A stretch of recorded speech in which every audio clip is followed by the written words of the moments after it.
2015 January reading with me.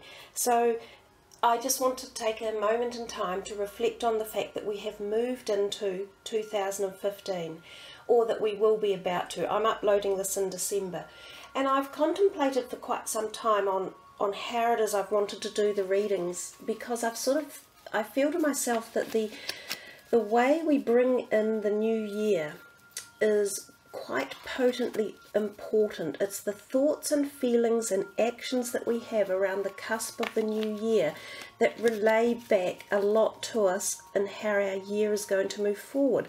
So I feel it's extremely important to have the correct intention as you move into 2015, you know, and harness the thoughts such as success, and get out there and create what it is you want.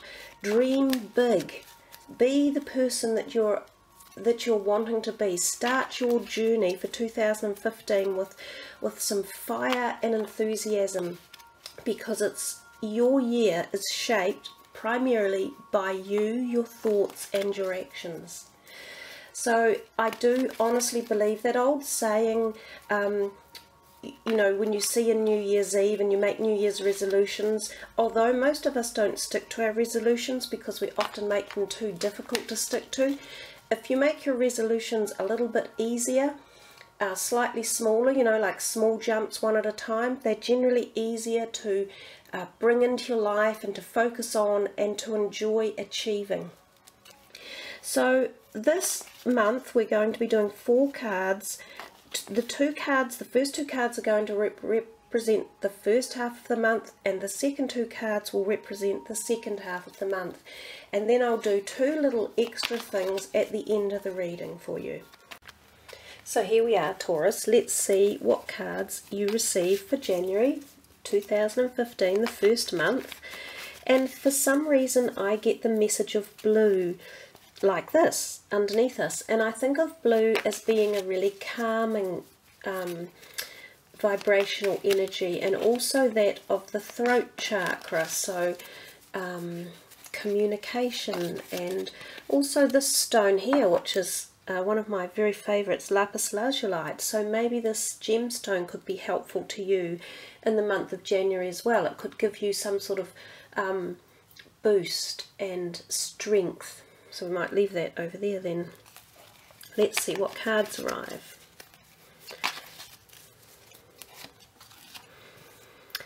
The 8 of Pentacles, the 6 of Cups, the Queen of Swords, and the Chariot. Okay, so as we say, we're more or less breaking January down into 2 portions, and the first 2 cards are the beginning part of January, and the second 2 cards are the latter part of January. We see up here we're dealing a little bit with finances and the emotion of love. Oh, we have got some nice blues in here. Lots of blues in the card and blue in the sky. This one here is considered a very good omen in regards finances.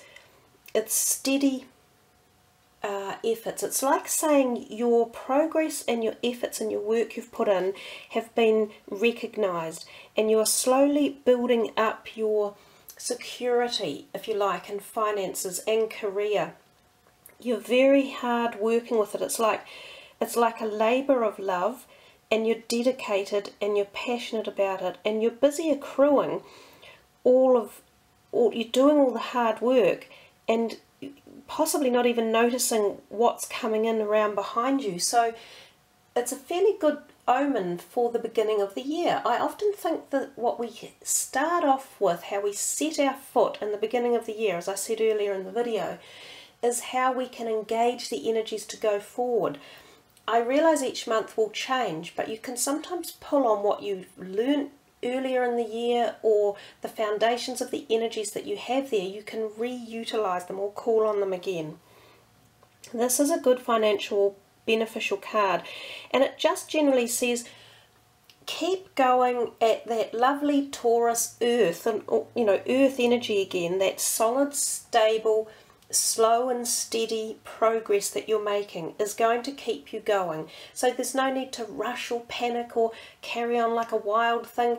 You just keep going at the slow and steady pace, and it's like they're saying, you'll get there. Everything will happen as and when it's meant to in its own time. So keep doing that steady work, because that's probably, Taurus, how you best move forward and how your successes are best achieved and how you multiply and gain and grow. So that's looking good for the first part of January. The next card here, the Six of Cups.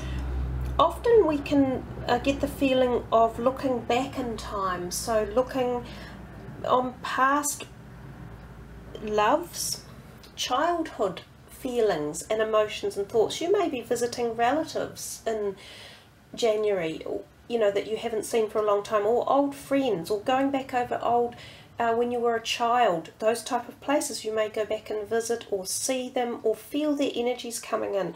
Usually they're positive, or they make you think back on things that happened when you were young. So you may even recall something that comes to light again, things that occurred when you were young that you either utilize or you embellish or you grow on it somehow. And this can also suggest past loves coming back in, so old love that you may reignite, or you may come across an old romantic partnership. You may, health-wise, if there are any health issues around you, you may look to childhood, perhaps, issues, or things that you may have had when you were a child, or you may be dealing with a child that has some health issues that could also be family or DNA related. The next card we come to is the Queen of Swords. This can be a lady, literally, who turns up in January, in the latter part of January, and she can be a bit more of a slightly dogmatic person, so someone who wants to push the boundaries a little bit. She's quite rigid, and she could be sort of saying, do things my way, listen to my rules, do it my way. So you're either going to accept her for who and what she is and just sit back and go, yeah, whatever. I love that saying, whatever. Or you're going to, you know, marry up against her energies a little bit and feel her wrath, because she doesn't generally back down. She is quite forceful, she is quite opinionated, she is quite knowledgeable, so sometimes she is worth listening to. She can give projects that definitive point, like if you're looking for answers to something, she can quite often have the exact specifics, you know, like a mathematician or a statistician, or someone who can go, right, the exact thing to do right this minute is yeah. So don't dismiss her if she comes rocking on in with a whole bit of wind travelling around her. She could have some good insight for you. On the other hand, don't let her boss you around either if she is just in the scene. You know, keep her in her place if you can. But again, she does have some wise counsel, albeit a bit, perhaps not how you would normally work or suggest things. The Chariot, major arcana card. It's a card of, actually I often think of your energy, the Taurus energy, when this comes out, quite strong, you know, and proud. You're the big bull of the whole zodiac. You're the biggest animal, and you've got that huge strength. You know, no one can really push you over. And this card suggests that maybe you feel your own birth strength towards the end of January. The strength thing. Maybe it's to do with the communications. Well, that's all tying in, isn't it? This person possibly, and I said communication, and then I pulled up this, which is the blue, and we talked about the throat chakra. So there is something about communication in January for you, and perhaps you gaining your strength. So make sure you have the right to speak what it is you need to say to someone, and call upon the things that can give you strength for that. Know that you do have the power and the resources if someone does barge in, and also know that your speaking is also important in January. So something that you have to say is valid, important, useful, and required. And this card here backs it all up. This is the card that says you'll literally do it. and it's usually a positive outcome, but you just have to be a little bit careful about how you do it. You know, don't necessarily create turmoil when you don't need to. So communication is thinking carefully about how you say it. You know, we can say anything to anyone, but there are always consequences. For every action we do, there is a consequence, and it's often the way it's delivered. And the Chariot card does have a little bit of egotistical or arrogance around it.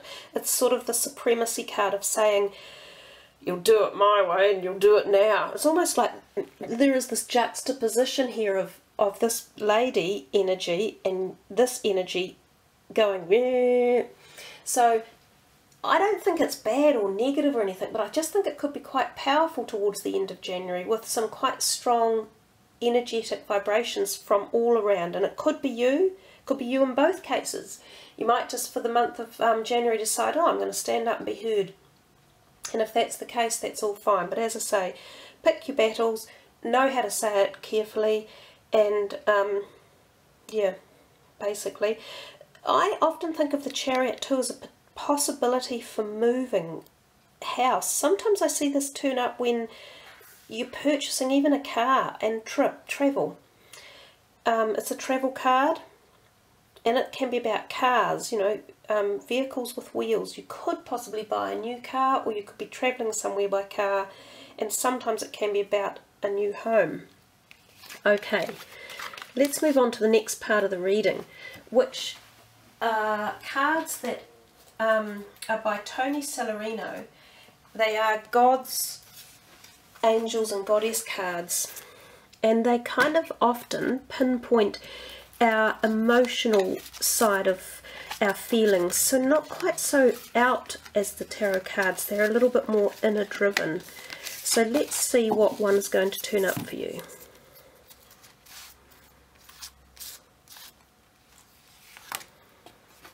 The God of Indulgence. It's alright, stop beating yourself up. A little indulgence and balance is healthy.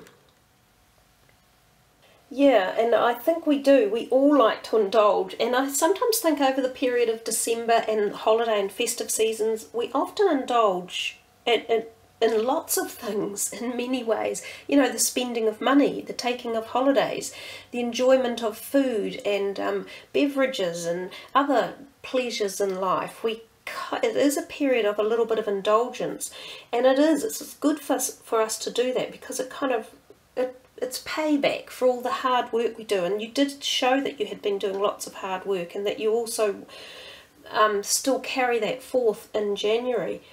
It says, but don't overdo it, whether it's food, drink, substances of any kind, relationships or material possessions. And that Chariot card can be about material possessions.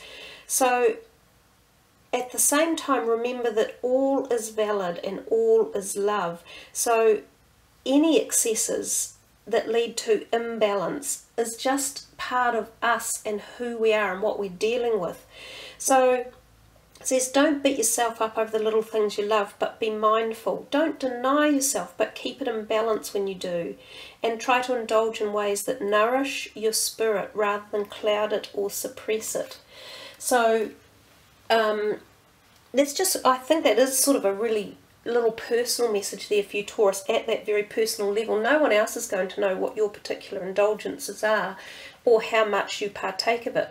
And it does just say, you know, love who you are and what you are, and just make sure that you balance it all out. And I see at the end of January in that reading that there was that possibility of a bit of imbalance or argy-barginess with something there. So maybe that's another message for you to remember balance.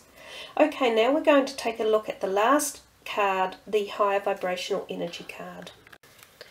So let's see what you are going to be supported with in January with this message. I like the look of this one. Oh, Raziel, retreat. So that retreat kind of works with that balance card. It's suggesting that you take a little bit of time out, that you give yourself a rest. And some of you might very well be going on that trip. and going for a retreat.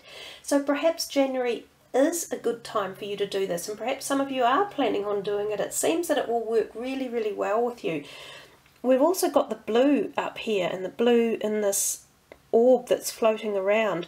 So there's definitely a feeling of it matching with the balancing of your chakras, that some sort of calming. I think that a retreat will give you some peaceful calm. Whether or not you need it or you want it, it doesn't really matter, but I think either way it's going to be beneficial for you, and I think we all love the thought of a retreat. So Taurus, thank you for listening with me. I've enjoyed doing your reading.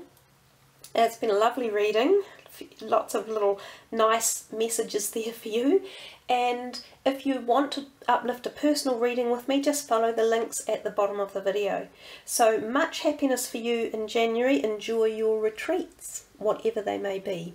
Kia kaha, much aroha.